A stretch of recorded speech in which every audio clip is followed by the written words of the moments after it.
Assalamualaikum warahmatullahi wabarakatuh. Saya ingin perkenalkan diri saya. Nama saya Muhammad Alif Abdurrahman. Saya berasal dari Jakarta dan NIM saya 1201 Di sini saya akan mempresentasikan tentang makalah saya yang berjudul Teknologi di Masa Kini atau pandemi, karena sekarang kita lagi berada di masa pandemi seperti itu. Oke, baiklah, sekarang saya akan jelaskan tentang yang pertama ya. Ini apa sih teknologi itu? Teknologi kalau diambil dari Kamus Besar Bahasa Indonesia yang berarti artinya adalah keseluruhan sarana untuk menyediakan barang-barang yang diperlukan bagi kelangsungan dan kenyamanan makhluk hidup.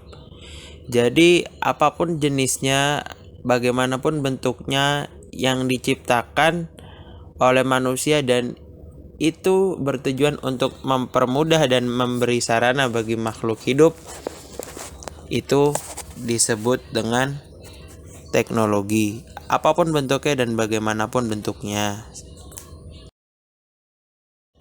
Nah, teknologi sendiri dibagi menjadi beberapa zaman berdasarkan perkembangannya.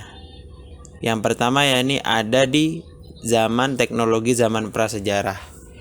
Teknologi di zaman ini adalah masa di mana manusia hidup sebelum mengenal tulisan.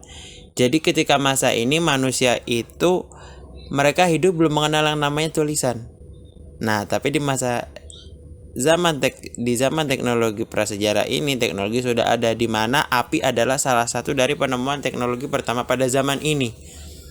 Jadi pada masa zaman prasejarah, teknologi yang ditemukan pertama adalah api, salah satunya. Nah, tetapi api ini bukan menjadi satu-satunya teknologi yang pertama kali ditemukan, melainkan hanya menjadi salah satunya. Nah, setelah berlalu zaman prasejarah, ada lagi teknologi di zaman kuno. Di zaman kuno ini adalah zaman di mana prasejarah sebelum abad pertengahan. Jadi zaman kuno ini masih berada di zaman yang sama, yakni di zaman prasejarah, tetapi belum memasuki abad pertengahan. Zaman ini rentan waktunya cukup lama. Nah, sehingga di zaman ini banyak sekali penemuan-penemuan pertama yang menjadi dasar untuk penemuan di zaman-zaman selanjutnya. Contoh salah satunya adalah teknik bedah plastik yang pada zaman kuno ini sudah ditemukan. Nah, oke, kita lanjutkan. Setelah teknologi zaman kuno, kita masuk ke teknologi di era revolusi industri, di mana di zaman ini populasi manusia makin banyak, makin berkembang, makin tinggi, sehingga menandakan di satu sisi populasi manusia yang semakin banyaknya, maka permintaan manusia akan kehidupan semakin tinggi pula. Maksudnya di sini, jadi kebutuhan manusia akan kehidupan, entah itu sandang, pangan, dan sebagainya, itu makin meningkat pula. Nah, maka pada zaman revolusi industri ini, teknologi itu ditemukan kebanyakan berupa mesin-mesin, di mana mesin-mesin ini mempunyai kemampuan produksi massal. Jadi mesin ini bisa dikatakan mempermudah pekerjaan manusia, seperti itu. Mempermudah dalam bentuk dia bisa mencetak atau membuat sekali melakukan pekerjaan bisa dalam bentuk kuantiti yang banyak, seperti itu. Nah, setelah revolusi industri ini lewat, kita masuk ke perkembangan teknologi abad 20 sampai sekarang. Nah, di abad 20 sampai sekarang ini teknologi bukan hanya sekedar buat membantu manusia mencukupi kehidupannya. Teknologi sudah menjadi bisa dibilang sebagai sesuatu yang berdampingan dengan kehidupan manusia.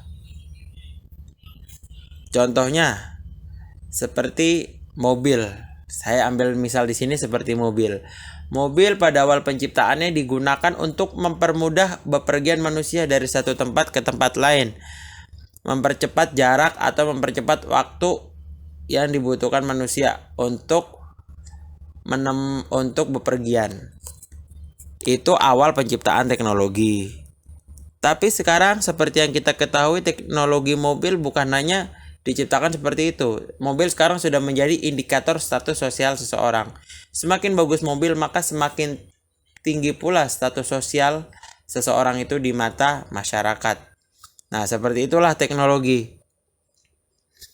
Dan dengan segala fitur di dalamnya, manusia bisa mengerti, oh sesungguhnya orang ini orang yang mempunyai status sosial yang tinggi.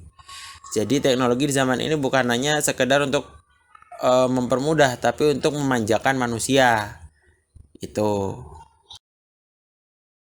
Nah, setelah tadi kita berbicara tentang zaman-zaman perkembangan teknologi, sekarang kita akan berbicara tentang manfaat teknologi. Apa sih manfaat teknologi? Kan kita udah tahu tadi apa tujuan awal teknologi diciptakan. Nah, sekarang kita akan berbicara tentang manfaat teknologi di berbagai bidang. Banyak. Contohnya di bidang kehidupan sosial. Yang pertama, memudahkan mendapatkan informasi atau berita baik di dalam maupun luar negeri.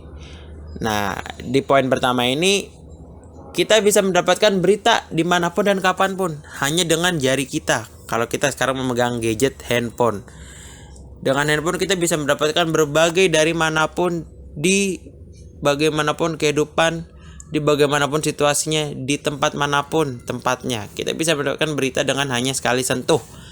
Itu poin pertama. Dalam negeri maupun luar negeri, berita dari manapun bisa kita akses. Yang kedua, memudahkan pencarian teman lewat beberapa sosial media. Nah, dengan teknologi juga kita bisa menjalin tali silaturahmi dengan teman-teman kita. Yang jauh kita bisa saling mengabari, kita bisa bertanya kabar, kita bisa ngobrol dengan teknologi. Nah, dan ini didukung dengan sosial media. Sosial media banyak bentuknya, bisa WhatsApp, bisa Facebook, bisa Twitter, bisa Instagram dan sebagainya. Yang ketiga, menambah ilmu pengetahuan. Nah, ilmu pengetahuan di sini relatif, ada yang bermanfaat, ada yang tidak bermanfaat. Tapi semoga kita bisa mendapatkan ilmu-ilmu yang bermanfaat saja, bukan hanya yang tidak bermanfaat. Nah, ilmu-ilmu itu bisa kita dapatkan di berbagai macam platform yang ada di teknologi-teknologi yang sekarang sudah kita akses dengan mudah. Yang ketiga, dapat memberikan hiburan praktis. Nah, kita dengan teknologi kita bisa menikmati YouTube, kita bisa mendengarkan musik lewat Spotify, lewat Joox, dan bisa menikmati film di Netflix dan sebagainya. Itu berkat teknologi-teknologi yang ada. Sehingga teknologi sangat bermanfaat di kehidupan sosial kita. Yang kedua, ada di bidang pendidikan. Nah, selain di bidang kehidupan sosial, ada juga di bidang transportasi. Transportasi ini juga memberikan banyak manfaat. Contohnya meningkatkan keselamatan bertransportasi. Di zaman sekarang, keselamatan tidak dipungkiri menjadi hal yang paling penting atau hal yang utama dalam sebuah kendaraan. Nah, oleh karenanya teknologi juga mendukung hal ini. Contohnya teknologi yang berpengaruh dalam keselamatan, yaitu yang kita kenal dengan sistem ABS dalam kendaraan atau anti brake system. Nah, ABS ini juga menjadi salah satu contoh teknologi yang berpengaruh di keselamatan berkendara. Seperti itu. Jadi teknologi bermanfaat di segala sisi dan di segala bidang. Yang kedua, meningkatkan produktivitas pengguna. Tidak bisa kita pungkiri, kita tiap hari tidak bisa terlepas dari yang namanya teknologi. Dan tidak bisa dipungkiri pula, kita juga setiap hari beraktivitas. Oleh karenanya teknologi sangat membantu. Contohnya dengan adanya aplikasi Gojek atau Grab, Uber dan sebagainya. Dengan aplikasi-aplikasi sebagai yang telah tadi saya sebutkan, itu bisa meningkatkan produktivitas kita sebagai orang yang sering beraktivitas, sehingga mempermudah kita untuk bepergian kemana saja walaupun kita tidak mempunyai kendaraan. Yang ketiga, meningkatkan efisiensi dalam sistem transportasi. Nah, dalam meningkatkan efisiensi dalam sistem transportasi ini juga sangatlah penting, karena dengan adanya teknologi, segala aspek di segala bidang akan meningkat dengan pesat.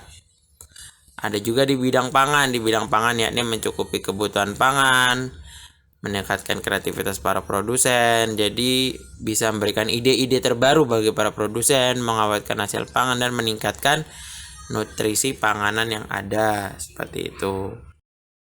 Nah, sekarang saya akan menjelaskan tentang langkah-langkah produktif dengan teknologi. Seperti kita ketahui, segala sesuatu pasti memiliki dampak positif maupun negatif. Sama halnya dengan teknologi.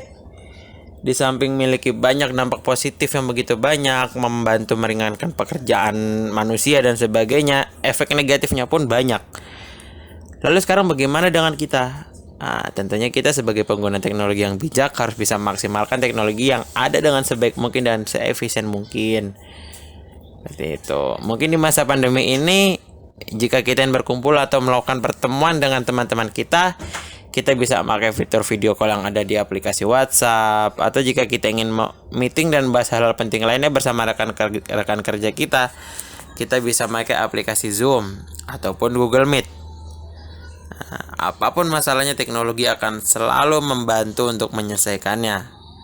Tetapi perlu diketahui, kita harus pintar-pintar juga membatasi penggunaan teknologi. Jangan sampai kita benar-benar diperbudak oleh yang namanya teknologi.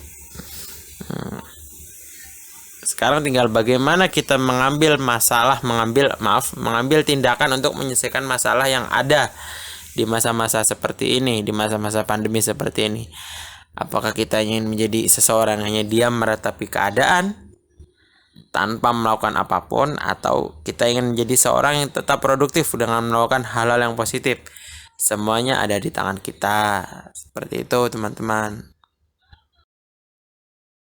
Mungkin cukup sekian yang dapat saya sampaikan. Kurang lebihnya mohon maaf. Yang salah datangnya dari saya dan yang benar datangnya dari Allah Subhanahu wa taala. Assalamualaikum warahmatullahi wabarakatuh.